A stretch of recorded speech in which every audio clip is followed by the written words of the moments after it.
ਕਾਂਗਰਸ ਦਾ ਸਵਾਲ ਇਹ ਹੈ ਕਿ ਉਹਨਾਂ ਦੀ ਜੁਆਇਨਿੰਗ ਦੇ ਵੇਲੇ ਉੱਥੇ ਜੇਪੀ ਨੱਡਾ ਜਿਹੜੇ ਕਿ ਨੈਸ਼ਨਲ ਤੌਰ ਤੇ ਲੀਡਰ ਨੇ ਤੇ ਉਸ ਤੋਂ ਇਲਾਵਾ ਜੁਆਇਨਿੰਗਸ ਉਹੀ ਕਰਾਉਂਦੇ ਤੇ ਉਹ ਮੌਜੂਦ ਨਹੀਂ ਸੀਗੇ ਤੇ ਜਿਸ ਹਿਸਾਬ ਨਾਲ ਉਹਨਾਂ ਦਾ ਕੱਦ ਹੈ ਜਿਵੇਂ ਤੁਸੀਂ ਕਹਿ ਰਹੇ ਹੋ ਕਿ ਕੱਦਾਵਰ ਨੇਤਾ ਨੇ ਕੈਪਟਨ ਅਮਰਿੰਦਰ ਸਿੰਘ ਉਹਨਾਂ ਨੂੰ ਜੁਆਇਨਿੰਗ ਕਰਵਾਈ ਹੈ ਜਿਹੜੇ ਖੇਤੀਬਾੜੀ ਮੰਤਰੀ ਹੈ ਨਰਿੰਦਰ ਤੋਮਰ ਉਸ ਤੋਂ ਇਲਾਵਾ ਕਿਰਨ ਰਿਜੀਜੂ ਜਿਹੜੀ ਯੂਨੀਅਨ ਕੈਬਨਿਟ ਮਿਨਿਸਟਰ ਹੈ ਉਹਨਾਂ ਨੇ ਜੁਆਇਨਿੰਗ ਕਰਾਈ ਸਵਾਲ ਉਸ ਤੇ ਚੁੱਕੇ ਗਏ ਨੇ ਕਿ ਕੀ ਇੰਨੇ ਇੰਪੋਰਟੈਂਟ ਹੈ ਤਾਂ ਫਿਰ ਜੁਆਇਨਿੰਗ ਵੱਡੇ ਨੇਤਾ ਉੱਥੇ ਕਿਉਂ ਮੌਜੂਦ ਨਹੀਂ ਸੀਗੇ ਹੋਰ ਤੁਸੀਂ ਤੋਮਰ ਸਾਹਿਬ ਨੂੰ ਛੋਟੇ ਨੇਤਾ ਸਮਝਦੇ ਹੋ ਤੁਸੀਂ ਮਤਲਬ ਕਿੱਦਾਂ ਦੇ ਸਵਾਲ ਕਰ ਰਹੇ ਹੋ ਮੈਨੂੰ ਇਹ ਨਹੀਂ ਗੱਲ ਸਮਝ ਆ ਰਹੀ ਦੇਖੋ ਪਾਰਟੀ ਦੇ ਵਿੱਚ ਜਦੋਂ ਇੱਕ ਵੱਡੀ ਸਿਆਸਤ ਦੇ ਵਿੱਚ ਚੱਲ ਰਹੇ ਹੁੰਦੇ ਆ ਨਾ ਕੋਈ ਵੀ ਪਰਸਨ ਵੱਡਾ ਛੋਟਾ ਨਹੀਂ ਹੈ ਹਰ ਇੱਕ ਜ਼ਿੰਮੇਵਾਰ ਨੇਤਾ ਵਾ ਔਰ ਇਹਨਾਂ ਜ਼ਿੰਮੇਵਾਰੀਆਂ ਨੂੰ ਨਿਭਾਉਂਦਿਆਂ ਹੀ ਉਹਨਾਂ ਨੇ ਕੈਪਟਨ ਸਾਹਿਬ ਨੂੰ ਜਿਹੜਾ ਵਾ ਉਹ ਜੁਆਇਨਿੰਗ ਪਾਈ ਆ ਤਾਂ ਇਹ ਗੱਲਾਂ ਕਰਨੀਆਂ ਮਹਿਜ਼ ਫਜ਼ੂਲ ਆ ਕਿ ਵੱਡੇ ਨੇਤਾ ਨਹੀਂ ਆ ਛੋਟੇ ਨੇਤਾ ਨਹੀਂ ਆ ਕਿਉਂਕਿ ਦੇਖੋ ਤੁਸੀਂ ਮਤਲਬ ਕਿਰਨ ਰਿਜੀਜੂ ਨੂੰ ਛੋਟੇ ਨੇਤਾ ਮੰਨਦੇ ਹੋ ਮੈਨੂੰ ਤਾਂ ਇਹ ਤੁਹਾਡੇ ਉੱਤੇ ਇਸ ਗੱਲ ਨੂੰ ਆ ਰਹੀ ਹੈ ਕਿ ਤੁਸੀਂ ਕਿੱਦਾਂ ਦੇ ਬਿਆਨ ਸੁਣੋਗੇ ਕਾਂਗਰਸ ਦੇ ਕੱਲ ਤੋਂ ਜਿਹੜੇ ਤੁਸੀਂ ਬਿਆਨ ਸੁਣੋਗੇ ਜਿਹੜੀਆਂ ਨੇ ਉਹ ਮਤਲਬ ਇੱਕ ਮਤਲਬ ਦੈਟ ਇਜ਼ ਭੈਣ ਜੀ ਅਸੀਂ ਕਿਸੇ ਨੂੰ ਅਸੀਂ ਛੋਟੇ ਨੇਤਾ ਨਹੀਂ ਕਹਿੰਦੇ ਕਿਸੇ ਨੂੰ ਸਾਡੇ ਲਈ ਨੇਤਾ ਕੋਈ ਛੋਟਾ ਨਹੀਂ ਹੈਗਾ ਪਰ ਜੇ ਤੁਹਾਡੇ ਪ੍ਰਧਾਨ ਸਾਹਿਬ ਸੀਗੇ ਇੱਕ ਪਾਰਟੀ ਮਰਜ ਹੋ ਰਹੀ ਆ ਤੁਹਾਡੀ ਪਾਰਟੀ ਦੇ ਵਿੱਚ ਉਹ ਪਾਰਟੀ ਦੇ ਪ੍ਰਧਾਨ ਦੀ ਜਿਵੇਂ ਕਿ ਤੁਸੀਂ ਗੱਲ ਕੀਤਾ ਕਿ ਉਹਨਾਂ ਨੂੰ ਨਾਲ ਜੁਆਇਨਿੰਗ ਤਾਂ ਕਰਾਉਣੀ ਚਾਹੀਦੀ ਆ ਨਾਲੇ ਭੈਣ ਜੀ ਤੁਸੀਂ ਜਿਹੜੀ ਗੱਲ ਕੀਤੀ ਆ ਕਿ ਚਿੜੀਆਂ ਚੁੱਗ ਗਈ ਖੇਤ ਹੁਣ ਫਿਰ ਚਿੜੀਆਂ ਤੁਹਾਡੇ ਆ ਲੱਗ ਗਈਆਂ ਖੇਤ ਚੁਗਣ ਨੂੰ ਇਹ ਮੈਨੂੰ ਇੰਨੀ ਗੱਲ ਦੱਸ ਦਿਓ ਕਿ ਚਿੜੀਆਂ ਜਿਹੜੀਆਂ ਤੁਸੀਂ ਆਪਣੇ ਆ ਲੈ ਆਏ ਆ ਖੇਤ ਚੁਗਣ ਨੂੰ ਦੂਜੀ ਗੱਲ ਤੁਸੀਂ ਗੱਲ ਕੀਤੀ ਸਿਆਸੀ ਕਾਰਕੁਨ ਇੱਕ ਮਿੰਟ ਭੈਣ ਜੀ ਤੁਸੀਂ ਗੱਲ ਕੀਤੀ ਜਿਹੜੇ ਸਿਆਸੀ ਕਾਰਕੁਨ ਆ ਕਿ ਉਹਨਾਂ ਨੂੰ ਹੀ ਸਿਆਸਤ ਕਰਨੀ ਚਾਹੀਦੀ ਆ ਇਹਦਾ ਮਤਲਬ ਕਿ ਲੋਕਤੰਤਰ ਦੇ ਵਿੱਚ ਜਿਹੜੇ ਲੋਕ ਵੱਡੇ ਹੁੰਦੇ ਨੇ ਕੋਈ ਹੋਰ ਲੀਡਰ ਬਣ ਹੀ ਨਹੀਂ ਸਕਦਾ ਪੰਜਾਬ ਦੇ ਵਿੱਚ ਤੁਸੀਂ ਸਿਆਸੀ ਕਾਰਕੁਨ ਕਿਹਾ ਕਿ ਜਿਹੜੇ ਸਿਆਸੀ ਕਾਰਕੁਨ ਹੀ ਸਿਆਸਤ ਕਰ ਸਕਦੇ ਆ ਭੈਣ ਜੀ ਤੁਸੀਂ ਔਨ ਰਿਕਾਰਡ ਕਿਹਾ ਕਿ ਸਿਆਸੀ ਕਾਰਕੁਨ ਹੀ ਸਿਆਸਤ ਕਰ ਸਕਦੇ ਆ ਹੋਰ ਕੋਈ ਸਿਆਸਤ ਨਹੀਂ ਕਰ ਸਕਦਾ ਮੈਂ ਤੁਹਾਨੂੰ ਦੱਸਣਾ ਚਾਹੁੰਦਾ ਇਹ ਲੋਕਤੰਤਰ ਆ ਇਹ ਨਹੀਂ ਹੈਗਾ ਕਿ ਹੁਣ ਉਹ ਪਹਿਲੇ ਵਾਂਗੂ ਰਾਜੇ ਮਹਾਰਾਜਿਆਂ ਦਾ ਸਮਾਂ ਨਹੀਂ ਕਿ ਉਹੀ ਪਰਿਵਾਰ ਸਿਆਸਤ ਕਰਨਗੇ ਪੰਜਾਬ ਦੇ ਵਿੱਚ ਕੀ ਪੂਰੇ ਹਿੰਦੁਸਤਾਨ ਦੇ ਵਿੱਚ ਨਾਲੇ ਭਾਜਪਾ ਤਾਂ ਇਹੀ ਗੱਲ ਪਰਿਵਾਰਵਾਦ ਤੋਂ ਤਾਂ ਪਛਾਣ ਕਰਕੇ ਆਈ ਸੀ ਕਿ ਅਸੀਂ ਪਰਿਵਾਰਵਾਦ ਨਹੀਂ ਲੈ ਕੇ ਆਵਾਂਗੇ ਤੁਸੀਂ ਸਾਰੇ ਪਰਿਵਾਰ ਨੂੰ ਕਹਿ ਰਹੇ ਹੋ ਕਿ ਉਹ ਸਿਆਸੀ ਕਾਰਕੁਨ ਨੇ ਉਹੀ ਸਿਆਸਤ ਕਰ ਸਕਦੇ ਨੇ ਆਮ ਆਦਮੀ ਨੂੰ ਆਮ ਲੋਕਾਂ ਦੇ ਘਰਾਂ ਚੋਂ ਆਇਆ ਉਹਨੂੰ ਦੇਖ ਲਿਆ ਕਿ ਕੀ ਹਾਲਾਤ ਹੋ ਗਏ ਨੇ ਪੰਜਾਬ ਦੇ ਸੋ ਇਹਦਾ ਮਤਲਬ ਕਿ ਤੁਸੀਂ ਆਮ ਜਿਹੜੇ ਨਵੇਂ ਕੋਈ ਵੀ ਯੂਥ ਉੱਠ ਰਿਹਾ ਆ ਜਾਂ ਕੋਈ ਨਵਾਂ ਸਿਆਸਤਦਾਨ ਉੱਠ ਰਿਹਾ ਤੁਸੀਂ ਉਹਦੇ ਖਿਲਾਫ ਹੋ ਤੁਸੀਂ ਇਹ ਨਹੀਂ ਚਾਹੁੰਦੇ ਕਿ ਕੋਈ ਵੀ ਨਵਾਂ ਲੀਡਰ ਆਪਣਾ ਕੋਈ ਵਿਜ਼ਨ ਲੈ ਕੇ ਆਵੇ ਇਸ ਮੁਲਕ ਦੇ ਲਈ ਕੋਈ ਵਧੀਆ ਕਰ ਸਕੇ ਤੁਸੀਂ ਉਸ ਚੀਜ਼ ਦੀ ਖਿਲਾਫਤ ਕਰਦੇ ਹੋ ਠੀਕ ਹੈ ਜੀ ਦੂਜਾ ਤੁਸੀਂ ਕਿਹਾ ਕਿ ਜਿਹੜਾ ਹੈਗਾ ਸ਼ੁਕਰ ਹੈ ਕਿ ਕਾਂਗਰਸ ਨੇ ਕਿਹਾ ਕਿ ਅਸੀਂ ਕੱਢਿਆ ਨਹੀਂ ਅਸੀਂ ਸ਼ੁਕਰ ਨਹੀਂ ਕੀਤਾ ਅਸੀਂ ਉਹਨਾਂ ਨੂੰ ਕਿਹਾ ਸੀ ਕਿ ਸਾਡੇ ਬਜ਼ੁਰਗ ਨੇਤਾ ਸੀ ਅਸੀਂ ਫੇਰ ਵੀ ਰੱਖੇ ਸੀ ਪਰ ਉਹ ਆਪਣੀ ਮਰਜ਼ੀ ਦੇ ਨਾਲ ਉਹਨਾਂ ਨੇ ਜਿਹੜਾ ਆ ਪੰਜਾਬ ਲੋਕ ਕਾਂਗਰਸ ਸ਼ੁਰੂ ਕੀਤੀ ਸੀਗੀ ਤੇ ਜਿਹੜੀ ਗੱਲ ਤੁਸੀਂ ਗੱਲ ਕਰ ਰਹੇ ਹੋ ਕਿ ਵੱਡੇ ਛੋਟੇ ਮੈਨੂੰ ਤੁਸੀਂ ਕਹਿ ਰਹੇ ਹੋ ਕਿ ਤੁਹਾਡੇ ਕੱਦ ਤੋਂ ਤੁਸੀਂ ਵੱਡੀ ਗੱਲ ਕਰ ਰਹੇ ਹੋ ਪਾਰਟੀ ਦਾ ਸਪੋਕਸਪਰਸਨ ਹੈ ਮੈਂ ਜਿਹੜੀ ਗੱਲ ਹੈਗੀ ਉਹ ਸਹੀ ਗੱਲ ਹੈ ਉਹ ਕਰਦਾ ਪਿਆ ਆਪਣੀ ਵਾਰੀ ਤੁਸੀਂ ਕਹਿ ਰਹੇ ਹੋ ਕਿ ਜਿਹੜੇ ਨਰਿੰਦਰ ਤੋਮਰ ਜੀ ਨੇ ਉਹਨਾਂ ਤੋਂ ਹੀ ਛੋਟੇ ਲੀਡਰ ਸਮਝ ਰਹੇ ਹੋ ਸੋ ਅਸੀਂ ਕਿਸੇ ਨੂੰ ਛੋਟਾ ਵੱਡਾ ਲੀਡਰ ਨਹੀਂ ਕਹਿ ਰਹੇ ਅਸੀਂ ਤਾਂ ਪੰਜਾਬ ਦੇ ਹੱਕ ਤੇ ਹਿੱਤ ਦੀ ਗੱਲ ਕਰ ਰਹੀ ਹਾਂ ਕਿ ਪੰਜਾਬ ਦੇ ਹੱਕ 'ਚ ਕੀ ਹੈਗਾ ਆ ਪੰਜਾਬ ਦੇ ਹਿੱਤ ਦੇ ਵਿੱਚ ਕੀ ਹੈਗਾ ਆ ਠੀਕ ਹੈ ਜੇ ਤੁਸੀਂ ਕੈਪਟਨ ਅਮਰਿੰਦਰ ਸਿੰਘ ਨਾਲ ਆਪਣੀ ਪਾਰੀ ਸ਼ੁਰੂ ਕਰਨੀ ਚਾਹੁੰਦੇ ਹੋ ਤਾਂ ਸ਼ੁਰੂ ਕਰੋ ਤੁਹਾਨੂੰ ਮੁਬਾਰਕ ਹੈ ਨੂੰ ਗਲਤ ਨਾ ਪੇਸ਼ ਕਰੋ ਤੁਸੀਂ ਇੱਕ ਇਕੱਲੇ ਪਰਸਨ ਨਹੀਂ ਹੋ ਜਿਹੜੇ ਪੰਜਾਬ ਦੇ ਹੱਕ ਤੇ ਹਿੱਤ ਦੀ ਗੱਲ ਕਰਦੇ ਹੋ ਤੁਹਾਡੀ ਤੇ ਉਹ ਪਾਰਟੀ ਜਿਹਨੇ 84 ਕਰ ਦਿੱਤਾ ਜਿਹਨੇ ਸਿੱਖਾਂ ਦੀ ਇੱਕ ਵੱਡੀ ਜਮਾਤ ਦੇ ਉੱਤੇ ਹਮਲਾ ਕਰ ਦਿੱਤਾ ਤੁਸੀਂ ਇਹਨਾਂ ਗੱਲਾਂ ਨੂੰ ਕਿਉਂ ਨਹੀਂ ਸਮਝਦੇ ਹਾਲਾਂਕਿ ਜਦੋਂ ਕੈਪਟਨ ਅਮਰਿੰਦਰ ਸਿੰਘ ਸਹੁੰ ਖਾਂਦੇ ਨੇ ਮੈਂ ਉਹਨਾਂ ਨੂੰ ਉਨਾ ਹੀ ਦੋਸ਼ੀ ਮੰਨਦੀ ਆ ਕਿ ਉਹ ਗੁਟਕਾ ਸਾਹਿਬ ਦੀ ਧਰਮ ਦੀ ਸਿਆਸਤ ਜਦੋਂ ਕਰਦੇ ਨੇ ਮੈਂ ਉਹਨਾਂ ਨੂੰ ਇਸ ਗੱਲ ਤੇ ਦੋਸ਼ੀ ਮੰਨਦੀ ਆ ਤੁਸੀਂ ਦੋਸ਼ੀ ਮੰਨਦੇ ਹੋ ਕੈਪਟਨ ਅਮਰਿੰਦਰ ਸਿੰਘ ਨੂੰ ਉਸ ਚੀਜ਼ ਦਾ ਇੱਕ ਮਿੰਟ ਤੁਸੀਂ ਦੋਸ਼ੀ ਮੰਨਦੇ ਹੋ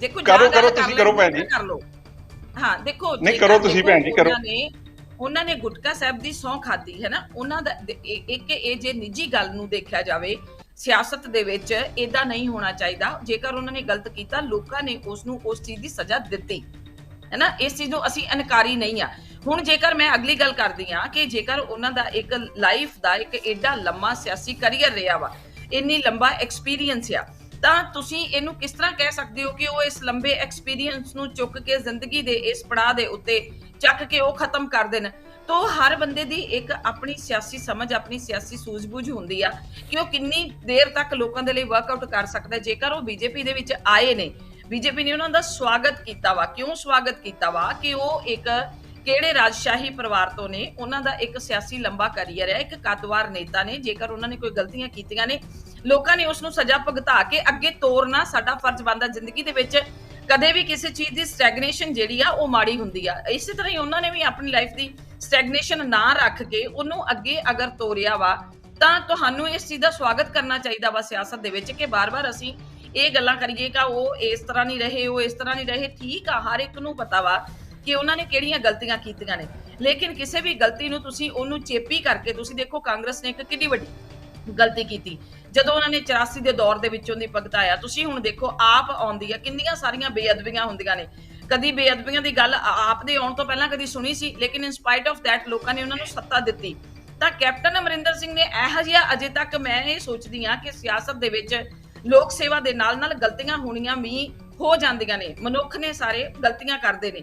ਤਾਂ ਸਾਡੇ ਵੱਲੋਂ ਉਹਨਾਂ ਦਾ ਸਵਾਗਤ ਹੈ। ਪਾਰਟੀ ਉਹਨਾਂ ਨੂੰ ਕੀ ਜ਼ਿੰਮੇਵਾਰੀ ਦਿੰਦੀ ਆ, ਇਹ ਆਉਣ ਵਾਲੇ ਦਿਨਾਂ ਦੇ ਵਿੱਚ ਤੈਅ ਹੋਵੇਗਾ, ਕਿਉਂਕਿ ਉਹਨਾਂ ਦੇ ਕੱਦ ਦੇ ਹਿਸਾਬ ਦੇ ਨਾਲ, ਉਹਨਾਂ ਦੇ ਕਾਰਗੁਜ਼ਾਰੀ ਦੇ ਹਿਸਾਬ ਦੇ ਨਾਲ, ਉਹਨਾਂ ਦੇ ਕੰਮ ਦੇ ਹਿਸਾਬ ਦੇ ਨਾਲ ਉਹਨਾਂ ਨੂੰ ਅਗਲੇ ਪਾਸੇ ਪਾਰਟੀ ਦੇ ਵਿੱਚ ਅੱਗੇ ਕੰਮ ਦਿੱਤਾ ਜਾਏਗਾ। ਔਰ ਇਹਦੇ ਨਾਲ ਪੰਜਾਬ ਮਾਮਲਿਆਂ ਨੂੰ ਦੇਖ ਰਹੇ ਨੇ ਸਾਡੇ ਜਿਹੜੇ ਅਸ਼ਵਨੀ ਸ਼ਰਮਾ ਜੀ, ਉਹਨਾਂ ਨੇ ਦੇਖਣਾ ਵਾ, ਉਹਨਾਂ ਨੇ ਤੈਅ ਕਰਨਾ ਵਾ। ਸਾਡੇ ਆਰਗੇਨਾਈਜੇਸ਼ਨ ਸੈਕਟਰੀ ਮਿਸਟਰ ਨਿਵਾਸੁਲ ਜੀ, ਉਹਨਾਂ ਨੇ ਦੇਖਣਾ ਵਾ ਕਿ ਅੱਗੇ ਕੰਮ ਜਿਹੜਾ ਵਾ ਉਹਨਾਂ ਨੇ ਕਿਸ ਤਰ੍ਹਾਂ ਤੈਅ ਕਰਨਾ ਹੈ, ਕਿਉਂਕਿ ਭਾਜਪਾ ਜਿਹੜੀ ਪਾਰਟੀ ਆ ਨਾ, ਇਹ ਸਿਧਾਂਤਿਕ ਪਾਰਟੀ ਆ। ਪਾਰਟੀ ਦੇ ਅੰਦਰ ਜਿਹੜੇ ਨੇ ਉਹ ਰੂਲ ਰੈਗੂਲੇਸ਼ਨ ਬੜੇ ਸੋਹਣੇ ਤੇ ਸੁਚੱਜੇ ਢੰਗ ਦੇ ਨਾਲ ਚੱਲਦੇ ਨੇ। ਇਹ ਦੂਜੀਆਂ ਪਾਰਟੀਆਂ ਦੀ ਤਰ੍ਹਾਂ ਨਹੀਂ ਆ ਕਿ ਜਿਸ ਤਰ੍ਹਾਂ ਕਾਂਗਰਸ ਦੇ ਵਿੱਚ ਜਿਹੜਾ ਆਇਆ ਉਹਨੂੰ ਚੱਕ ਕੇ ਪਤਾ ਨਹੀਂ ਕਿੱਥੇ ਬਿਠਾ ਦਿੱਤਾ, ਦੂਸਰੀ ਪਾਰਟੀ ਚੋਂ ਆਇਆ ਉਹਨੂੰ ਚੱਕ ਕੇ ਜਿੱਦਾਂ ਆਪ ਵਾਲੇ ਕਰਦੇ ਨੇ। ਤੋ ਇਦਾਂ ਦੀ ਜਿਹੜੀ ਰਵਾਇਤ ਹੈ ਨਾ, ਘੱਟੋ ਘੱਟ ਬੀਜੇਪੀ ਦੇ ਵਿੱਚ ਬਿਲਕੁਲ ਨਹੀਂ ਹੈਗੀ। ਇੱਕ ਸਿਧਾਂਤਿਕ ਪਾਰਟੀ ਆ, ਸਿਧਾਂਤਾਂ ਤੇ ਚੱਲਣ ਵਾਲੀ ਪਾਰਟੀ ਆ, ਰਾਸ਼ਟਰਵਾਦ ਦੀ ਪਾਰਟੀ ਆ। ਉਹਨਾਂ ਦੇ ਲਈ ਆਪਣਾ ਹਿੱਤ ਜਿਹੜਾ ਵਾ ਉਹ ਸਭ ਤੋਂ ਬਾਅਦ ਦੇ ਵਿੱਚ ਆ। ਦੇਸ਼ ਪਹਿਲਾਂ ਵਾ, ਜੇ ਪੰਜਾਬ ਦੀ ਗੱਲ ਕਰਦੇ ਆ, ਪੰਜਾਬ ਪਹਿਲਾਂ ਵਾ। ਤੋ ਇਹ ਸਾਰੀਆਂ ਚੀਜ਼ਾਂ ਜਿਹੜੀਆਂ ਨੇ ਮੱਦੇਨਜ਼ਰ ਰੱਖ ਕੇ ਕੈਪਟਨ ਸਾਹਿਬ ਨੂੰ ਜ਼ਿੰਮੇਵਾਰੀ ਦਿੱਤੀ ਜਾਊਗੀ, ਜਿਵੇਂ ਪਹਿਲੇ ਵੀਰ ਆਏ ਨੇ ਉਹਨਾਂ ਨੂੰ ਜਿਹੜੀ ਜ਼ਿੰਮੇਵਾਰੀ ਦਿੱਤੀ ਜਾ ਰਹੀ ਆ। ਤੋ ਇਹ ਜਿਹੜੇ ਸਾਡੇ ਇੰਟਰਨਲ ਮੈਟਰਸ ਨੇ, ਇੰਟਰਨਲ ਮੈਟਰਸ ਨੂੰ according to rule and regulation ਜਿਹੜਾ ਵਾ ਉਹ ਮੈਨੇਜ ਕੀਤਾ ਜਾਂਦਾ। ਤੋ ਇਹਦੇ ਨਾਲ ਬਾਹਰਲੇ ਬੰਦੇ ਕਿਸ ਤਰ੍ਹਾਂ ਦੀਆਂ ਗੱਲਾਂ ਕਰਦੇ ਨੇ, ਉਹਨਾਂ ਦਾ ਕੋਈ ਮਾਇਨੇ ਨਹੀਂ ਆ। ਬਿਲਕੁਲ। ਤੇ ਇੱਕ ਪਾਸੇ ਕਾਂਗਰਸ ਦੀ ਜਿਹੜੀ ਹੈ ਰਾਹੁਲ ਗਾਂਧੀ ਖੁਦ ਜਿਹੜੀ ਹੈ ਭਾਰਤ ਜੋੜੋ ਯਾਤਰਾ ਵੀ ਕਰ ਰਹੇ ਨੇ। ਤੇ ਸਰ ਮੇਰਾ ਸਵਾਲ ਇਹ ਹੈ ਕਿ ਇੱਕ ਪਾਸੇ ਭਾਰਤ ਜੋੜੋ ਯਾਤਰਾ ਚੱਲ ਰਹੀ ਹੈ ਤੇ ਦੂਜੇ ਪਾਸੇ ਕਾਂਗਰਸ ਦੇ ਵਿੱਚ ਜਿਹੜੇ ਲੀਡਰਸ ਨੇ ਲਗਾਤਾਰ ਵੱਖ-ਵੱਖ ਪਾਰਟੀਆਂ ਜੁਆਇਨ ਕਰ ਰਹੇ ਨੇ। ਮੈਂ ਇੱਥੇ ਇੱਕ ਹੋਰ ਐਡ ਕਰਨਾ ਚਾਹੁੰਦੀ ਹਾਂ। ਤੁਹਾਨੂੰ ਪਤਾ ਅਸਾਮ ਦੇ ਵਿੱਚ ਉੱਥੋਂ ਦੇ ਇੱਕ ਮਿਨਿਸਟਰ ਸਾਹਿਬ ਹੇਮੰਤ ਬਿਸਵਾ ਜੀ ਜਿਹੜੇ ਸ਼ਰਮਾ ਨੇ, ਉਹਨਾਂ ਨੇ ਵੀ ਬੀਜੇਪੀ ਜੁਆਇਨ ਕਰ ਚੁੱਕੇ ਨੇ। ਤੋ ਜਿਹੜੀ ਕਾਂਗਰਸ ਦੀ ਜਿਹੜੀ ਸਥਿਤੀ ਆ ਉਹ ਬਹੁਤ ਜ਼ਿਆਦਾ, ਹਾਂ ਕੋਸ਼ਿਸ਼ ਕਰਨੀ ਇਹਨਾਂ ਦਾ ਧਰਮ ਆ, ਕਿਉਂਕਿ ਜਿਸ ਤਰ੍ਹਾਂ ਵੀਰ ਕੰਮ ਕਰਦੇ ਪਏ ਨੇ ਆਪਣੇ ਆਪ ਦੇ ਵਿੱਚ ਪੂਰੀ ਜ਼ੋਰ ਜ਼ਬਰਦਸਤੀ ਦੇ ਨਾਲ, ਉਹ ਆਪਣੀ ਡਿਫੈਂਸਿੰਗ ਪਾਵਰ ਦੇ ਤੌਰ ਦੇ ਉੱਤੇ ਵਰਕ ਕਰਦੇ ਪਏ ਨੇ। ਚੰਗੀ ਗੱਲ ਆ, ਕਰਨਾ ਵੀ ਬਣਦਾ ਵਾ। ਪਰ ਜੇਕਰ ਸੱਚ ਦੇਖਿਆ ਜਾਵੇ ਤਾਂ ਕਾਂਗਰਸ ਦੀ ਧਰਾਤਲ ਦੇ ਉੱਤੇ ਹੁਣ ਉਹ ਜਿਹੜਾ ਨਹੀਂ ਰਹਿ ਗਈਆਂ ਜਿਹੜੀਆਂ ਉਹਨੂੰ ਬੰਨ ਕੇ ਰੱਖ ਸਕਦੀਆਂ ਹੁੰਦੀਆਂ। ਹੁਣ ਬਹੁਤ ਸਾਰਾ ਕੁਝ ਜਿਹੜੇ ਨੇ ਉਹ ਹਾਲਾਤ ਬਦਲ ਚੁੱਕੇ ਨੇ। ਪਿਛਲੇ 70 ਸਾਲਾਂ ਤੋਂ ਲੈ ਕੇ ਹੁਣ ਤੱਕ ਦਾ ਜਿਹੜਾ ਸਿਸਟਮ ਆ ਉਹ ਕਾਂਗਰਸ ਦੇ ਵਿੱਚ ਹੁਣ ਉਹ ਨਹੀਂ ਰਿਹਾ। ਇਸ ਕਰਕੇ ਵੱਡੇ ਦਿਗਜ ਨੂੰ ਛੱਡ ਕੇ ਜਾਣਾ ਉਹਨਾਂ ਦੀ ਮਜਬੂਰੀ ਬਣੀ ਹੋਈ ਆ। ਠੀਕ ਹੈ। ਤੇ ਸਰ ਮੇਰਾ ਸਵਾਲ ਉਹੀ ਸੀਗਾ ਕਿ ਇੱਕ ਪਾਸੇ ਭਾਰਤ ਜੋੜੋ ਚੱਲ ਰਿਹਾ, ਕਿਤੇ ਨਾ ਕਿਤੇ ਕਾਂਗਰਸ ਨੂੰ ਜੋੜਨ ਦੀ ਲੋੜ ਨਹੀਂ ਹੈ। ਦੇਖੋ ਜੀ, ਭਾਰਤ ਜੋੜੋ ਯਾਤਰਾ ਜਿਹੜੀ ਚੱਲ ਰਹੀ ਹੈ ਰਾਹੁਲ ਗਾਂਧੀ ਜੀ ਦੀ, ਉਹ ਬਹੁਤ ਸਕਸੈਸਫੁਲ ਚੱਲ ਰਹੀ ਹੈ, ਉਹਦੇ ਵਿੱਚ ਕੋਈ ਦੋ ਰਾਏ ਨਹੀਂ ਹੈਗੀ। ਤੇ ਜਿਵੇਂ ਕਿ ਪੰਜਾਬੀ ਦੇ ਵਿੱਚ ਕਹਿੰਦੇ ਆ, ਇਸ ਗੱਲ ਨੂੰ ਗਲਤ ਨਾ ਲੈ ਜਾਓ ਕਿ ਤੂੰ ਮੈਂ ਹੁੰਦੇ ਆ ਤਾਂ ਜਦੋਂ ਕੰਮ ਵੱਧਦਾ ਆਪਣੇ ਬਗਾਨਿਆਂ ਦਾ ਉਦੋਂ ਪਤਾ ਲੱਗਦਾ। ਸੋ ਜਿਹੜੇ ਹੁਣ ਜਿੱਦਾਂ ਕੰਮ ਅੱਗੇ ਤੋਂ ਅੱਗੇ ਵੱਧ ਰਿਹਾ ਆ, ਮੰਗ ਰਿਹਾ ਆ, ਮੂਹਰੇ ਲੋਕ ਸਭਾ ਦੀ ਇਲੈਕਸ਼ਨ ਆ ਰਹੀ ਹੈ, ਆਪਣੇ ਬਗਾਨਿਆਂ ਦਾ ਹੌਲੀ ਹੌਲੀ ਪਤਾ ਲੱਗ ਜਾਣਾ ਹੈ। ਸੋ ਭਾਰਤ ਜੋੜੋ ਯਾਤਰਾ ਨੂੰ ਬਹੁਤ ਵੱਡਾ ਲੋਕਾਂ ਦਾ ਸਮਰਥਨ ਮਿਲ ਰਿਹਾ ਆ ਪੂਰੇ ਭਾਰਤ ਦੇ ਵਿੱਚ। ਤੇ ਲੋਕਾਂ ਨੂੰ ਵੀ ਪਤਾ ਲੱਗ ਰਿਹਾ ਕਿ ਪਿਛਲੇ ਸਾਲਾਂ ਦੇ ਵਿੱਚ ਬੀਜੇਪੀ ਵੱਲੋਂ ਸੈਂਟਰ ਦੇ ਵਿੱਚ ਕੀ ਕੁਝ ਕੀਤਾ ਜਾ ਰਿਹਾ ਆ। 1.5 ਸਾਲ ਸਾਡੇ ਕਿਸਾਨ ਉੱਥੇ ਬੈਠੇ ਰਹੇ ਆ। 1.5 ਸਾਲ ਤੋਂ ਬਾਅਦ ਚੋਂ ਹਲੇ ਤੱਕ MSP ਕੁਝ ਨਹੀਂ ਦਿੱਤੀ ਗਈ ਹੈਗੀ। ਹਲੇ ਤੱਕ ਵੀ ਉਹੀ ਚੀਜ਼ਾਂ ਜਿਹੜੀਆਂ ਬਰਕਰਾਰ ਆ, ਸਿਰਫ ਤੇ ਸਿਰਫ ਉਹਨੂੰ ਇੱਕ ਸਿਆਸਤ ਖੇਡ ਕੇ ਮੋਲਡ ਕਰਕੇ ਉੱਥੋਂ ਕਿਸਾਨਾਂ ਨੂੰ ਤੋੜ ਦਿੱਤਾ ਗਿਆ ਆ। ਤੇ ਨਾਲ ਹੀ ਮੇਰੇ ਭੈਣ ਜੀ ਜਿਹੜੇ ਆ ਉਹ ਗੱਲ ਕਰ ਰਹੇ ਨੇ ਕਿ ਸਿਧਾਂਤਾਂ ਦੀ। ਚਲੋ ਬੀਜੇਪੀ ਦੇ ਇੱਕ ਸਿਧਾਂਤ ਵੀ ਬਣਾਇਆ ਸੀ ਕਿ ਅਸੀਂ 75+ ਜਿਹੜੇ ਲੀਡਰ ਆ ਉਹਨਾਂ ਨੂੰ ਰਿਟਾਇਰਮੈਂਟ ਵੀ ਦੇਣੀ ਆ। ਤੇ ਨਾਲ ਹੀ ਜੇ ਗੱਲ ਕਰੀਏ ਕਿ ਇਹਨਾਂ ਨੇ ਬਹੁਤ ਜਾਣੀ ਕਿ ਕਿਹਾ ਕਿ ਕਾਂਗਰਸ ਦੀ ਜਿਹੜੀ ਆਉਣ ਵਾਲੇ ਸਮੇਂ ਦੇ ਵਿੱਚ ਸਥਿਤੀ ਜਿਹੜੀ ਆ ਕਿ ਲੀਡਰ ਸਾਨੂੰ ਜੁਆਇਨ ਕਰ ਰਹੇ ਨੇ, ਬਹੁਤ ਵਧੀਆ ਗੱਲ ਨੇ। ਜਿਹੜੇ ਤਾਂ ਲੀਡਰ ਤੁਹਾਨੂੰ ਜੁਆਇਨ ਕਰ ਰਹੇ ਨੇ, ਤੁਸੀਂ ਉਹਨਾਂ ਦੀਆਂ ਜਿਹੜੀਆਂ ਇੱਕ ਤੈਅ ਕਰੋ ਜ਼ਿੰਮੇਵਾਰੀਆਂ, ਜਿੱਦਾਂ ਵੀ ਆ ਉਹ ਤੁਹਾਡੀ ਪਾਰਟੀ ਦਾ ਇੰਟਰਨਲ ਮੈਟਰ ਹੈਗਾ ਆ। ਪਰ ਜੇ ਗੱਲ ਕਰੋ ਕਾਂਗਰਸ ਦੀ, ਕਾਂਗਰਸ ਪਾਰਟੀ 75 ਸਾਲ ਤੋਂ ਇਸ ਮੁਲਕ ਦੇ ਵਿੱਚ ਜਿੰਨੇ ਕਿ ਆਜ਼ਾਦੀ ਤੋਂ ਬਾਅਦ ਚੋਂ ਖੜੀ ਹੈ। ਹਾਂ, ਬਹੁਤ ਸਾਰੇ ਦੌਰ ਪਾਰਟੀਆਂ ਦੇ ਵਿੱਚ ਉਤਰਾਅ ਚੜਾਅ ਆਉਂਦੇ ਰਹਿੰਦੇ ਨੇ। ਜੇ ਕਾਂਗਰਸ ਦੇ ਵਿੱਚੋਂ ਲੋਕ ਜਾ ਵੀ ਰਹੇ ਨੇ, ਕੋਈ ਗੱਲ ਨਹੀਂ, ਤਾਂ ਕਾਂਗਰਸ ਦੇ ਵਿੱਚ ਆ ਵੀ ਰਹੇ ਨੇ। ਨਵੀਂ ਲੀਡਰਸ਼ਿਪ ਨੂੰ ਮੌਕਾ ਮਿਲ ਰਿਹਾ ਆ, ਨਵੇਂ ਯੂਥ ਨੂੰ ਮੌਕਾ ਮਿਲ ਰਿਹਾ ਆ। ਸੋ ਜਿਵੇਂ ਕਿ ਇਹ ਜਿਹੜੇ ਲੀਡਰ ਲੈ ਰਹੇ ਨੇ, ਇਹ ਸਾਡੇ ਨੂੰ ਜਿੱਦਾਂ ਜਿਹੜਾ ਲੀਡਰਾਂ ਦੇ ਕੋਲ ਜਾ ਰਿਹਾ, ਇਹਨਾਂ ਨੂੰ ਮੁਬਾਰਕ ਆ। ਉਹਨਾਂ ਦਾ ਜਿਹੜੀ ਜ਼ਿੰਮੇਵਾਰੀਆਂ ਉਹ ਤੈਅ ਕਰਨ, ਉਹਨਾਂ ਦੇ ਬਲਬੂਤੇ ਦੇ ਉੱਤੇ ਪੰਜਾਬ ਦੇ ਵਿੱਚ ਇਲੈਕਸ਼ਨਾਂ ਜਿਹੜੀਆਂ ਲੜਨ। ਕਿਉਂਕਿ ਜਿਹੜੇ ਪੁਰਾਣੇ ਲੀਡਰ ਸੀ, ਮੈਨੂੰ ਲੱਗਦਾ ਕਿ ਜਿਵੇਂ ਕਿ ਸਾਡੇ ਬਹੁਤ ਸਾਰੇ ਪੁਰਾਣੇ ਲੀਡਰ ਬੀਜੇਪੀ ਦੇ ਹੈਗੇ ਨੇ, ਸੋ ਉਹ ਅਕਾਲੀ ਦਲ ਦੇ ਵਿੱਚ ਵੀ ਇਹਨਾਂ ਦੇ ਪਿਛਲੇ ਸਮੇਂ ਦੇ ਵਿੱਚ ਜੁਆਇਨ ਕੀਤੇ ਸੀਗੇ। ਸੋ ਜਿਵੇਂ ਕਿ ਆਪਣੇ ਜੋਸ਼ੀ ਜੀ ਜੁਆਇਨ ਹੋਏ ਸੀਗੇ। ਸੋ ਇਹ ਤਾਂ ਜਿਹੜਾ ਪਾਰਟੀਆਂ ਦੇ ਵਿੱਚ ਆਣ ਚਲਣ ਚੱਲਿਆ ਹੀ ਰਹਿੰਦਾ ਆ।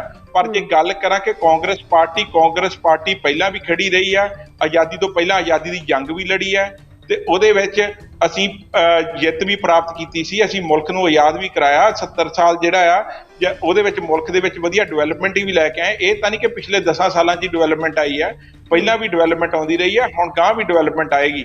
ਪਾਰਟੀਆਂ ਆਉਂਦੀਆਂ ਜਾਂਦੀਆਂ ਰਹਿਣੀਆਂ, ਮੁਲਕ ਜਿਹੜਾ ਉੱਥੇ ਖੜਾ ਰਹਿਣਾ। ਮੁਲਕ ਦੀ ਜਿਹੜੀ ਡਿਵੈਲਪਮੈਂਟ ਕਰੇਗਾ, ਲੋਕਾਂ ਨੇ ਉਹਨਾਂ ਨੂੰ ਪਸੰਦ ਕਰਨਾ ਹੈ। ਬਿਲਕੁਲ, ਲੇਕਿਨ ਸਵਾਲ ਇਹ ਵੀ ਹੈ ਕਿ ਜਿਹੜੀ ਨੀਤੀਆਂ ਹੈ, ਜਿਹੜੀ ਕੁਝ ਹਰ ਇੱਕ ਪਾਰਟੀ ਦੀ ਇੱਕ ਨੀਤੀਆਂ ਹੁੰਦੀਆਂ, ਉਸ ਵਿੱਚ ਬਦਲਾਵ ਕਰਨ ਦੀ ਲੋੜ ਹੈ ਕਾਂਗਰਸ ਨੂੰ, ਕਿਉਂਕਿ ਨਾ ਸਿਰਫ ਪੰਜਾਬ ਦੀ ਗੱਲ ਨਹੀਂ ਕਰਦੇ, ਬਾਕੀ ਸੂਬਿਆਂ ਦੇ ਵਿੱਚ ਵੀ ਕਾਂਗਰਸ ਦਾ ਗ੍ਰਾਫ ਲਗਾਤਾਰ ਗਿਰਦਾ ਨਜ਼ਰ ਆ ਰਿਹਾ ਹੈ। ਮੈਂ ਇੱਕ ਗੱਲ ਕਹਿਣਾ ਚਾਹੁੰਦੀ ਹਾਂ, ਇੱਕ ਮਿੰਟ ਮੈਂ ਇੱਥੇ ਗੱਲ ਕਹਿਣਾ ਚਾਹੁੰਦੀ ਹਾਂ ਕਿ ਆਜ਼ਾਦੀ ਦੀ ਵੀਰ ਕਿਹੜੀ ਜੰਗ ਲੜੀ ਸੀ ਨਰਵਾਲ ਜੀ? ਆਜ਼ਾਦੀ ਸਾਨੂੰ ਸਾਡੇ ਸਮੇਂ ਦੇ ਦੌਰਾਨ ਬਹੁਤ ਸਾਰੇ ਲੋਕਾਂ ਨੂੰ ਹੋਰ ਆਜ਼ਾਦੀ ਮਿਲੀ ਸੀ, ਲੇਕਿਨ ਆਜ਼ਾਦੀ ਦੇ ਨਾਮ ਦੇ ਉੱਤੇ ਜਿੰਨਾ ਘਾਣ ਕਾਂਗਰਸ ਨੇ ਇੱਥੇ ਕਰਵਾਇਆ, ਜਿੰਨਾ ਘਾਣ ਇੱਥੇ ਹੋਇਆ, ਜਿੰਨੇ ਲੋਕ ਬਟਵਾਰੇ ਦੇ ਦੌਰਾਨ ਮਰ ਚੁੱਕੇ ਨੇ, ਅਸੀਂ ਕਦੀ ਉਹਨਾਂ ਦੇ ਬਾਰੇ ਗੱਲਬਾਤ ਕਰਨ ਦੀ ਜਿਹੜੀ ਕਦੀ ਕੋਈ ਗੱਲ ਹੀ ਨਹੀਂ ਕੀਤੀ ਕਿ ਅਸੀਂ ਕਿੰਨੇ ਲੋਕ ਗਵਾਏ। ਇਹਦਾ ਮਤਲਬ ਤੁਸੀਂ ਕੀ ਕਹਿਣਾ ਚਾਹੁੰਦੇ ਹੋ ਕਿ ਕਾਂਗਰਸ ਨੇ ਕੁਝ ਨਹੀਂ ਕੀਤਾ? ਆਜ਼ਾਦੀ ਜਿਹੜੇ ਕਾਂਗਰਸ ਦੇ ਲੀਡਰ ਸੀਗੇ, ਉਹਨਾਂ ਨੇ ਆਜ਼ਾਦੀ ਨਹੀਂ ਲੜੀ। ਜਿਹੜੇ ਕਾਂਗਰਸ ਦੇ ਲੀਡਰ ਸੀ, ਠੀਕ ਹੈ ਜੀ, ਆਜ਼ਾਦੀ ਦੀ ਜੰਗ ਨਹੀਂ ਲੜੀ। ਆਜ਼ਾਦੀ ਦੀ ਜੰਗ ਲੜੀ ਸੀ, ਮਰਵਾ ਕੇ ਬਟਵਾਰਾ ਕਰਵਾਇਆ ਸੀ। ਬੀਜੇਪੀ ਨੇ ਕਿਹੜੀ ਆਜ਼ਾਦੀ ਦੀ ਜੰਗ ਲੜੀ ਸੀ? ਬੀਜੇਪੀ ਕਿਹੜੀ ਆਜ਼ਾਦੀ ਲੈ ਕੇ ਆਈ ਸੀ? ਬੀਜੇਪੀ ਤਾਂ ਇਸ ਟਾਈਮ ਲੋਕਾਂ ਨੂੰ ਜਿਹੜਾ ਹੈਗਾ, ਲੋਕਾਂ ਨੂੰ 2 ਵਕਤ ਦੀ ਰੋਟੀ ਨਹੀਂ ਮਿਲ ਰਹੀ ਹੈਗੀ। 90 ਕਰੋੜ ਤੋਂ ਉੱਪਰ ਲੋਕੀ ਜਿਹੜੇ ਅਨਐਮਪਲੋਇਮੈਂਟ ਹੋ ਚੁੱਕੇ ਆ। 45 ਕਰੋੜ ਤੋਂ ਉੱਤੇ ਲੋਕ ਜਿਹੜੇ ਆ, ਉਹਨਾਂ ਨੇ ਨੌਕਰੀ ਲੱਭਣੀ ਛੱਡਤੀ ਆ। ਠੀਕ ਹੈ ਜੀ ਕਿ ਨਹੀਂ? ਅੱਜ ਦੇ ਸਮੇਂ ਦੀ ਗੱਲ ਕਰਦੇ ਆ। ਅੱਜ ਦੇ ਸਮੇਂ ਦੇ ਵਿੱਚ ਲੋਕਾਂ ਦੀ ਜਿਹੜੀ ਡਿਮਾਂਡ ਹੈਗੀ, ਲੋਕਾਂ ਨੇ ਆਟੋਮੈਟਿਕਲੀ ਜਿੱਧਰ ਨੂੰ ਲੋਕਾਂ ਦਾ ਮਨ ਬਣਿਆ, ਉਹਨਾਂ ਨੇ 2024 ਚ ਲੋਕਾਂ ਨੇ ਦੇ ਦੇਣਾ ਆ ਫਤਵਾ, ਜਿਹਨੂੰ ਵੀ ਦੇਣਾ। ਇਸ ਕਰਕੇ ਜਿਹੜੀ ਗੱਲ ਆਪਾਂ ਜੇ ਪੰਜਾਬ ਦੀ ਗੱਲ ਕਰੀਏ, ਪੰਜਾਬ ਦੇ ਹੱਕਾਂ ਦੇ ਲਈ ਬੀਜੇਪੀ ਜਿਹੜੀ ਆ, ਉਹਨੂੰ 2 ਸੀਟਾਂ ਜਿਹੜੀਆਂ ਲੋਕਾਂ ਨੇ ਦਿੱਤੀਆਂ ਸੀਗੀਆਂ।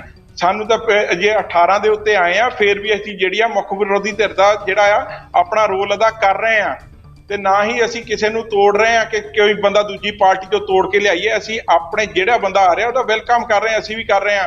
ਪਰ ਜਿਨ੍ਹਾਂ ਨੇ 4.5 ਸਾਲ ਸੱਤਾ ਨੂੰ ਹੰਢਾਇਆ ਆ, ਇਸ ਪੰਜਾਬ ਦੇ ਵਿੱਚ ਸੀਐਮ ਅਹੁਦਿਆਂ ਨੂੰ ਹੰਢਾਇਆ ਆ, ਅੱਜ ਉਹ ਬੀਜੇਪੀ 'ਚ ਗਏ ਨੇ।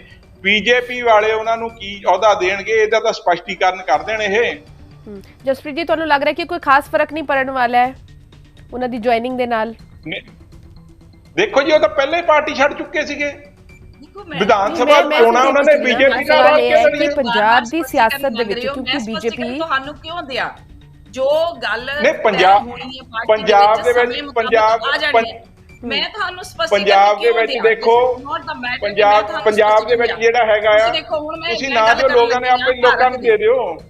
ਦੇਖੋ ਮੈਂ ਗੱਲ ਕਰਨ ਲੱਗੀ ਆ, ਪੰਜਾਬ ਦੀ ਗੱਲ ਕਰ ਲਓ। ਮੈਂ ਤੁਹਾਨੂੰ ਹੁਣ ਗੱਲ ਕਰਨ ਲੱਗੀ ਆ ਕਿ ਅੱਜ ਜਿਹੜੀ ਸਥਿਤੀ ਤੁਸੀਂ ਲੋਕਾਂ ਦੇ ਸਾਹਮਣੇ ਹੁਣ ਤੱਕ ਲੋਕਾਂ ਨੂੰ ਉਲਝਾ ਕੇ ਰੱਖਿਆ, ਖਾਸ ਕਰਕੇ ਪੰਜਾਬੀਆਂ ਨੂੰ, ਹੈਨਾ, ਵੀ ਤੁਸੀਂ ਉਹਨਾਂ ਨੂੰ ਬੀਜੇਪੀ ਦੇ ਹੱਕ ਦੇ ਵਿੱਚ ਅਕਾਲੀਆਂ ਨੇ ਵੀ ਉਲਝਾ ਕੇ ਰੱਖਿਆ, ਤੁਸੀਂ ਵੀ ਉਲਝਾ ਕੇ ਰੱਖਿਆ।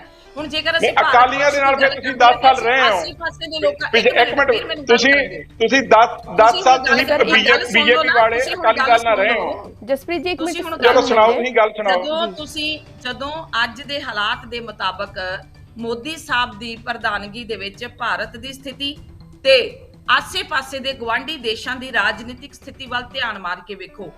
ਅੱਜ ਜਿੰਨੇ ਵੀ ਸਾਡੇ ਆਸੇ-ਪਾਸੇ ਦੇ ਰਾਜਨੀਤਿਕ ਸਥਿਤੀਆਂ ਨੇ, ਜਿੰਨੇ ਵੀ ਦੇਸ਼ਾਂ ਦੀਆਂ, ਚਾਹੇ ਉਹ ਪਾਕਿਸਤਾਨ ਲੈ ਲਓ, ਚਾਹੇ ਅਫਗਾਨਿਸਤਾਨ ਲੈ ਲਓ, ਚਾਹੇ ਉਹ ਹੋਰ ਵੀ ਤੁਸੀਂ ਆਸੇ-ਪਾਸੇ ਦੇ ਦੇਸ਼ ਲੈ ਲਓ, ਅੱਜ ਸਾਰੇ ਦੇ ਸਾਰੇ ਚਾਈਨਾ ਦੇ ਡੈਟ ਦੇ ਥੱਲੇ ਦੱਬ ਚੁੱਕੇ ਨੇ, ਚਾਈਨਾ ਦੇ ਕਰਜ਼ੇ ਦੇ ਥੱਲੇ ਦੱਬ ਚੁੱਕੇ ਨੇ। ਇੱਕ ਵਾਹਦ ਸਾਡਾ ਭਾਰਤ ਇਹੋ ਜਿਹਾ ਵਾ, ਮੋਦੀ ਸਾਹਿਬ ਦੀ ਲੀਡਿੰਗ ਪਰਸਨੈਲਿਟੀ ਦੇ ਵਿੱਚ ਅੱਜ ਭਾਰਤ ਕਿਸੇ ਵੀ ਤਰ੍ਹਾਂ ਦੇ ਡੈਬਟ ਦੇ ਥੱਲੇ ਨਹੀਂ ਦੱਬਿਆ ਹੋਇਆ ਕਿ ਉਸ ਨੂੰ ਆਪਣੀ ਸਿਆਸੀ ਸ਼ਾਖ ਜਿਹੜੀ ਆ ਬਚਾਉਣ ਦੀ ਕੋਸ਼ਿਸ਼ ਉਹ ਕਰਨ ਜਾਂ ਸਿਆਸੀ ਸਾਖ ਬਚਾਉਣ ਦੀ ਲੋੜ ਪੈ ਜੇ। ਅੱਜ ਭਾਰਤ ਇੱਕ ਵਿਸ਼ਵ ਸ਼ਕਤੀ ਬਣ ਕੇ ਉੱਭਰਦਾ ਪਿਆ ਵਾ। ਤੁਸੀਂ ਵਾਹਦ ਕਾਂਗਰਸੀ ਜਾਂ ਦੂਸਰੇ ਜਿਹੜੇ ਆਪ ਵਾਲੇ ਨੇ ਝੂਠ ਦੇ ਪਲੰਦਿਆਂ ਦੇ ਉੱਤੇ ਰਾਜਨੀਤੀ ਕਰਕੇ ਲੋਕਾਂ ਨੂੰ ਉਲਝਾ ਕੇ ਰੱਖਦੇ ਹੋ। ਭਾਜਪਾ ਇਸ ਤਰ੍ਹਾਂ ਦਾ ਕੋਈ ਕੰਮ ਨਹੀਂ ਕਰਦੀ। ਭਾਜਪਾ ਜਿੰਨਾ ਕੰਮ ਕਰਦੀ ਆ ਆਪਣੇ ਅਖੀਰਲੇ ਬੰਦੇ ਤੱਕ ਉਹ ਸੁੱਖ ਸੁਵਿਧਾ ਪਹੁੰਚਾਉਣ ਦਾ ਕੰਮ ਕਰਦੀ ਆ। ਅੱਜ ਜੇਕਰ ਮੋਦੀ ਜੀ ਨੇ ਜਿੰਨਾ ਵੀ ਡਿਜੀਟਲਾਈਜੇਸ਼ਨ ਕੀਤੀ ਆ ਉਹਦੇ ਵਿੱਚ ਉਹਨਾਂ ਨੇ ਵਿਚੋਲੀਏ ਖਤਮ ਕਰਕੇ ਲੋਕਾਂ ਤੱਕ ਜਿਹੜਾ ਵਾ ਉਹਨਾਂ ਦਾ ਪੈਸਾ ਲੋਕਾਂ ਤੱਕ ਅਖੀਰਲੇ ਬੰਦੇ ਤੱਕ ਪਹੁੰਚਾਉਣ ਦੀ ਕੋਸ਼ਿਸ਼ ਕੀਤੀ ਹੈ, ਜਿਹੜੀ ਅੱਜ ਤੱਕ ਨਾ ਕਾਂਗਰਸ ਨੇ ਕੀਤੀ। ਹਾਲਾਂਕਿ ਇਹਨਾਂ ਨੇ ਜੇਕਰ ਗਰੀਬੀ ਹਟਾਓ ਦਾ ਨਾਰਾ ਦਿੱਤਾ ਤੇ ਇਹਨਾਂ ਨੇ ਗਰੀਬ ਹਟਾਏ, ਗਰੀਬੀ ਨਹੀਂ ਹਟਾਈ। ਇਹ ਤੁਹਾਡੀ ਕਾਂਗਰਸ ਦੀ ਸਭ ਤੋਂ ਵੱਡੀ ਗੱਲ ਰਹੀ ਆ। ਅੱਜ ਜਦੋਂ ਸਾਰੇ ਆਸੇ-ਪਾਸੇ ਦੇ ਗਵਾਂਢੀ ਦੇਸ਼ ਪੋਲੀਟੀਕਲ ਸਿਸਟਮ ਦੇ ਵਿੱਚ, ਆਰਥਿਕ ਸਿਸਟਮ ਦੇ ਵਿੱਚ ਕ੍ਰਾਈਸਿਸ ਦੇ ਵਿੱਚ ਜਾ ਰਹੇ ਨੇ, ਭਾਰਤ ਸਾਡਾ ਅੱਜ ਵਿਸ਼ਵ ਸ਼ਕਤੀ ਬਣ ਕੇ ਉੱਭਰਦਾ ਪਿਆ ਵਾ। ਕੀ ਤੁਹਾਨੂੰ ਅਜੇ ਤੱਕ ਸਮਝ ਨਹੀਂ ਆਉਂਦੀ? ਕਿਉਂ ਆਪਣੇ ਲੋਕਾਂ ਨੂੰ ਬੇਵਕੂਫ ਬਣਾਉਂਦੇ ਜੇ ਕਿ ਮੋਦੀ ਨਹੀਂ ਚੰਗਾ, ਮੋਦੀ ਨਹੀਂ ਚੰਗਾ, ਮੋਦੀ ਨਹੀਂ ਚੰਗਾ? ਮੋਦੀ ਦੇ ਬਰਾਬਰ ਦਾ ਤੁਸੀਂ ਕੋਈ ਨੇਤਾ ਤੇ ਲਿਆ ਕੇ ਹੁਣ ਮੇਰੀ ਗੱਲ ਸੁਣੋ। ਤੁਹਾਡਾ ਨੇਤਾ ਉਹ ਪਰਸਨ ਜਿਹੜਾ ਆਪੋਜੀਸ਼ਨ ਦੀ ਇੱਕ ਵੱਡੀ ਸ਼ਾਖ ਪੈਦਾ ਕਰ ਸਕਦਾ ਸੀਗਾ, ਜਿਹਨੇ ਡੈਮੋਕ੍ਰੇਸੀ ਨੂੰ ਢਾਹ ਲਾ ਦਿੱਤੀ, ਔਰ ਉਹ ਬੰਦਾ ਅੱਜ ਜਿਹੜਾ ਵਾ 2 ਰੁਪਏ ਕਿਲੋ ਆਟੇ ਵਾਲੇ ਨੂੰ 2 ਰੁਪਏ ਲੀਟਰ ਆਟਾ ਵੇਚ ਰਿਹਾ ਵਾ। ਤੇ ਤੁਸੀਂ ਉਸ ਸਥਿਤੀ ਚੋਂ ਕਿਸ ਤਰ੍ਹਾਂ ਸਮਝ ਸਕਦੇ ਜੇ ਕਿ ਭਾਰਤ ਨੂੰ ਇੱਕ ਵੱਡਾ ਲੀਡਰ ਤੁਸੀਂ ਦੇ ਸਕਦੇ ਹੋ? ਭੈਣ ਜੀ ਆ ਜਿਹੜੀ ਤੁਸੀਂ ਗੱਲ ਕਰ ਰਹੇ ਹੋ ਕਿ ਗਰੀਬੀ ਇੱਕ ਮਿੰਟ ਭੈਣ ਜੀ ਹੁਣ ਮੇਰੀ ਗੱਲ ਸੁਣੋ। ਗਰੀਬੀ ਦੀ ਗੱਲ ਕਰਦੇ ਹੋ, ਗਰੀਬੀ ਦੀ ਗੱਲ ਕਰਦੇ ਹੋ। ਡਾਟਾ ਹੈ ਕਿ 2 ਕਰੋੜ ਤੋਂ ਜ਼ਿਆਦਾ ਲੋਕ ਜਿਹੜੇ ਨੇ ਭੈਣ ਜੀ, ਡਾਟਾ ਆ। ਇੱਕ ਮਿੰਟ ਹੁਣ ਭੈਣ ਜੀ ਗੱਲ ਤਾਂ ਸੁਣ ਲਓ ਤੁਸੀਂ, ਫਿਰ ਗੱਲ ਤਾਂ ਸੁਣ ਲਓ। 2 ਡਾਟਾ ਹੈਗਾ ਆ, ਤੁਹਾਡੀ ਗੱਲ ਪੂਰੀ ਹੋਈ। 2 ਕਰੋੜ ਤੋਂ ਜ਼ਿਆਦਾ ਲੋਕ ਜਿਹੜੇ ਆ ਉਹ ਮਿਡਲ ਕਲਾਸ ਤੋਂ ਥੱਲੇ ਦੀ ਲਾਈਨ ਦੇ ਵਿੱਚ ਆ ਗਏ ਨੇ, ਗਰੀਬੀ ਰੇਖਾ ਤੋਂ ਥੱਲੇ ਚਲ ਗਏ ਨੇ, ਜਿਨ੍ਹਾਂ ਨੂੰ ਕਿ ਡਾਕਟਰ ਮਨਮੋਹਨ ਸਿੰਘ ਨੇ ਤਾਂ ਚੱਕਿਆ ਸੀਗਾ। ਕੋਵਿਡ ਤੁਸੀਂ ਕੋਵਿਡ ਦਾ ਹੁਣ ਗੱਲ ਪੂਰੀ ਹੋ ਲੈਣ ਦਿਓ। ਨਹੀਂ ਹਾਂ ਕੋਈ ਗੱਲ ਪੂਰੀ ਹੋ ਲੈਣ ਦਿਓ। ਕੋਵਿਡ ਦਾ ਬਹਾਨਾ ਨਾ ਲਾਓ, ਕੋਵਿਡ ਦਾ ਬਹਾਨਾ ਨਹੀਂ ਹੈ। ਨਹੀਂ ਤੁਸੀਂ ਆ ਬਹਾਨਾ ਕੋਵਿਡ ਦਾ ਨਾ ਲਾਓ। ਜਿਹੜੇ ਲੋਕ ਗਰੀਬੀ ਰੇਖਾ ਤੋਂ ਥੱਲੇ ਚਲ ਗਏ ਉਹਨਾਂ ਦਾ ਕੀ? ਉਹਨਾਂ ਨੂੰ ਕੌਣ ਲੈ ਕੇ ਗਿਆ? ਠੀਕ ਹੈ ਕਿ ਨਹੀਂ? ਵੇ ਬਹਾਨਾ ਨਹੀਂ ਤਾਂ ਹੋਰ ਕੀ ਆ? ਜਿਹੜਾ ਤੁਸੀਂ 2 ਰੁਪਏ ਲੀਟਰ ਵਾਲੀ ਗੱਲ ਕਰ ਰਹੇ ਹੋ, ਸਲਿਪ ਆਫ ਟੰਗ ਹੋਇਆ। ਤੁਸੀਂ ਪ੍ਰੋਪਰ ਦਿਖਾਓ, ਵੀਡੀਓ ਪ੍ਰੋਪਰ ਦਿਖਾਈਓ। ਸਲਿਪ ਆਫ ਟੰਗ ਵਾਲੀ ਤੁਸੀਂ ਗੱਲ ਕਰ ਰਹੇ ਹੋ ਕਿ ਉਹਨਾਂ ਨੇ ਕਿਹਾ ਕਿ 2 ਰੁਪਏ ਲੀਟਰ ਵਾਲਾ ਜਿਹੜੀ ਗੱਲ ਕੀਤੀ ਆ ਉਹ ਤੁਸੀਂ ਦਿਖਾਈ ਚੰਗੀ ਤਰ੍ਹਾਂ ਵੀਡੀਓ। ਫੂਡ ਸਿਕਿਉਰਿਟੀ ਬਿੱਲ ਕੌਣ ਲੈ ਕੇ ਆਇਆ ਸੀ? ਕਾਂਗਰਸ ਪਾਰਟੀ ਲੈ ਕੇ ਆਈ ਸੀ। ਡਾਕਟਰ ਮਨਮੋਹਨ ਸਿੰਘ ਦੀ ਸਰਕਾਰ ਲੈ ਕੇ ਆਈ ਸੀ, ਜਿਹਦੇ ਵਿੱਚ ਕਿ ਹਰ ਗਰੀਬ ਨੂੰ ਜਿਹੜਾ ਆ 2 ਟਾਈਮ ਦੀ ਵਕਤ ਦੀ ਰੋਟੀ ਦਾ ਜਿਹੜਾ ਆ ਵਾਅਦਾ ਕਰਕੇ ਕਣਕ ਜਿਹੜੀ ਆ ਉਹ ਪ੍ਰੋਵਾਈਡ ਕਰਾਈ ਪੂਰੇ ਮੁਲਕ ਦੇ ਵਿੱਚ, ਜਿਹੜਾ ਅਨਾਜ ਪ੍ਰੋਵਾਈਡ ਕੀਤਾ ਜਾਣਾ ਹੈ। 2 ਕਰੋੜ ਤੋਂ ਲੋਕ ਜ਼ਿਆਦਾ ਥੱਲੇ ਚਲ ਗਏ ਨੇ ਗਰੀਬੀ ਰੇਖਾ ਤੋਂ, ਜਿਹੜੇ ਡਾਕਟਰ ਮਨਮੋਹਨ ਸਿੰਘ ਦੀ ਸਰਕਾਰ ਵੇਲੇ ਉੱਪਰ ਆਏ ਸੀ। ਡਾਟੇ ਹੈਗੇ ਨੇ, ਜੇ ਆਪਾਂ ਉਹ ਡਾਟਾ ਵੀ ਕੱਢਾਂਗੇ ਤਾਂ ਉਹ ਵੀ ਤੁਹਾਨੂੰ ਦਿਖਾ ਦਿਆਂਗੇ ਕਿ ਜਿਹੜੇ ਲੋਕ ਨੇ ਗਰੀਬੀ ਰੇਖਾ ਤੋਂ ਥੱਲੇ ਚਲ ਗਏ ਨੇ। ਅੱਜ ਆਪਾਂ ਗੱਲ ਕਰ ਰਹੇ ਹਾਂ, ਜੇ ਪੂਰੇ ਭਾਰਤ ਦੀ ਗੱਲ ਕਰੀਏ, ਭਾਰਤ ਦੇ ਵਿੱਚ ਪੂਰੇ ਕਿਸਾਨ ਉੱਥੇ ਬੈਠੇ ਰਹੇ 1.5 ਸਾਲ। 1.5 ਸਾਲ ਤੁਸੀਂ ਕਿਸ ਕਿਸਾਨ ਦੀ ਮਦਦ ਕੀਤੀ? 900 ਤੋਂ ਉੱਤੇ ਕਿਸਾਨ ਉੱਤੇ ਸ਼ਹੀਦ ਹੋ ਗਿਆ। ਇਹਦੇ ਨਾਲ ਤੁਸੀਂ ਲੋਕਾਂ ਦੇ ਕਿਸਾਨਾਂ ਦੀ ਗੱਲ ਕਰੀਏ ਨਾ, ਨਹੀਂ ਕਿਸਾਨਾਂ ਦੀ ਗੱਲ ਕਰੀਏ। ਸੁਰਿੰਦਰ ਕੰਵਰ ਮੈਮ ਤੇ ਸਰ ਇਹ ਜਿਹੜੀ ਚਰਚਾ ਹੈ ਇਹ ਬਹੁਤ ਲੰਬੀ ਹੋ ਸਕਦੀ ਹੈ, ਲੇਕਿਨ ਕਿਉਂਕਿ ਸਮਾਂ ਇਜਾਜ਼ਤ ਨਹੀਂ ਦੇ ਰਿਹਾ ਹੈ, ਤੁਹਾਡੀ ਜਿਹੜੀ ਗੱਲ ਹੈ ਉਹ ਸਾਹਮਣੇ ਆ ਗਈ ਹੈ। ਜਿਹੜੇ ਕਿਸਾਨ ਨੇ ਉਹ ਭਾਰਤ ਦਾ ਮੇਨ ਅੰਗ ਨਹੀਂ ਹੈਗੇ? ਜੈ ਜਵਾਨ ਜੈ ਕਿਸਾਨ, ਠੀਕ ਹੈ ਜੀ। ਪੰਜਾਬ ਦਾ ਮੇਨ ਕੀ ਪੂਰੇ ਭਾਰਤ ਦਾ ਅੰਗ ਨਹੀਂ ਹੈਗੇ? ਜਸਪ੍ਰੀਤ ਸਰ ਤੇ ਡਾਕਟਰ ਸੁਰਿੰਦਰ ਮੈਮ ਸਮਾਂ ਇਜਾਜ਼ਤ ਨਹੀਂ ਦੇ ਰਿਹਾ ਹੈ, ਚਰਚਾ ਬਹੁਤ ਲੰਬੀ ਜਾਣ ਵਾਲੀ ਹੈ, ਪਰ ਕਿਉਂਕਿ ਪ੍ਰੋਗਰਾਮ ਦਾ ਜਿਹੜਾ ਸਮਾਂ ਹੈ ਉਹ ਘਟ ਰਿਹਾ, ਲੇਕਿਨ ਇਹ ਮੁੱਦੇ ਜਿਹੜੇ ਹੈ ਉਹ ਜਿਹੜੇ ਹੈ ਸਾਰਿਆਂ ਦੇ ਸਾਹਮਣੇ ਆ ਚੁੱਕੇ ਨੇ। ਸਾਰਿਆਂ ਨੇ ਦੇਖ ਲਿਆ, ਪਹਿਲੇ ਕਾਂਗਰਸ ਦੀ ਸਰਕਾਰ ਸੀਗੀ ਸੱਤਾ ਦੇ ਵਿੱਚ, ਉਸ ਤੋਂ ਬਾਅਦ ਬੀਜੇਪੀ ਦੀ ਸਰਕਾਰ ਹੁਣ ਸੈਂਟਰ ਦੇ ਵਿੱਚ, ਹਾਲਾਂਕਿ ਪੰਜਾਬ ਦੇ ਵਿੱਚ ਆਮ ਆਦਮੀ ਪਾਰਟੀ ਹੈ, ਲੇਕਿਨ ਕੈਪਟਨ ਅਮਰਿੰਦਰ ਸਿੰਘ ਦੀ ਜੁਆਇਨਿੰਗ ਦੇ ਨਾਲ ਕੀ ਕੁਝ ਫਰਕ ਪਏਗਾ, ਇਹ ਗੱਲਾਂ ਬਾਤਾਂ ਜ਼ਰੂਰ ਕੀਤੀ। ਬਹੁਤ ਬਹੁਤ ਧੰਨਵਾਦ ਸਾਡਾ ਪੈਨਲ ਜਿਹੜਾ ਸਾਡੇ ਨਾਲ ਜੁੜਾ ਸੀਗਾ। ਲੇਕਿਨ ਇਸ ਤੋਂ ਇਲਾਵਾ ਖਾਸ ਕਰ ਮਾਲਵਾ ਦੇ ਜਿਹੜੇ ਨੇਤਾ ਨੇ ਉਹ ਜੁਆਇਨ ਕਰ ਚੁੱਕੇ ਨੇ ਬੀਜੇਪੀ ਨੂੰ, ਜਿਹੜੇ ਕਾਂਗਰਸੀ ਨੇਤਾ ਸੀਗੇ ਸਾਬਕਾ। ਖਾਸ ਕਰ ਮੁੱਖ ਗੱਲ ਇਹ ਹੈ ਕਿ ਕਿਉਂ ਜੁਆਇਨ ਕਰਵਾਇਆ, ਕਿਉਂਕਿ ਮਾਲਵਾ ਦੇ ਵਿੱਚ ਬੀਜੇਪੀ ਦਾ ਕੋਈ ਆਧਾਰ ਨਹੀਂ ਸੀਗਾ, ਉਸ ਆਧਾਰ ਨੂੰ ਮਜ਼ਬੂਤ ਕਰਨ ਦੇ ਲਈ ਜੁਆਇਨਿੰਗ ਕਰਵਾਈ ਗਈ ਹੈ।